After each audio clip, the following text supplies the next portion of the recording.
Bonjour et bienvenue aux tendances des prix pour le mois de mai. On va commencer par les facteurs haussiers. L'USDA est modérément haussier pour le soya en 2025-2026. La production américaine est prévue de baisser légèrement de 26 millions de boisseaux et les stocks en 2026 sont projetés à atteindre 295 millions de boisseaux comparativement à 350 millions de boisseaux en 2025.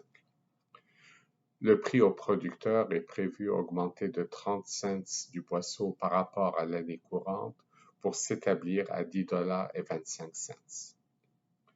Par ailleurs, les exportations des trois principaux grains aux États-Unis sont en avance par rapport à l'année précédente et le rythme demeure très soutenu.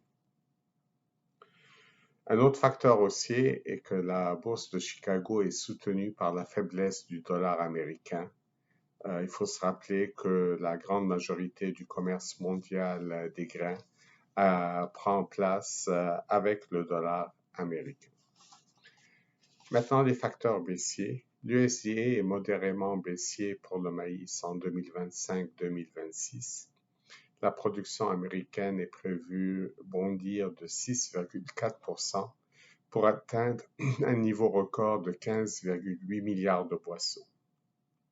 Les stocks en 2026 sont prévus atteindre 1800 millions de boisseaux comparativement à 1415 millions de boisseaux en 2025. Et le prix au producteur est projeté baisser de 15 cents par rapport à l'année courante pour s'établir à 4,20 $ du boisseau. Par ailleurs, une production abondante de maïs est attendue au Brésil et le battage de la deuxième récolte de maïs safrina commencera au début juin. Maintenant, il y a plusieurs facteurs à suivre. Dans le Midwest, les semis du maïs, du soya et du blé de printemps ont été vraiment hâtifs. Par contre, au Québec, comme vous le savez, on a des semis assez tardifs pour nos grains en raison de la météo du mois de mai. Maintenant, on nous annonce du beau temps la semaine prochaine. Faudra voir comment cela aidera et si les prévisions sont réalisées. Par ailleurs, au Brésil, il y a eu des pluies diluviennes dans la région de Buenos Aires au cours des derniers jours et cela peut avoir affecté les récoltes de maïs et de soya qui n'ont pas encore été battues à date. Maintenant, notre scénario des prix, il demeure inchangé, toujours neutre.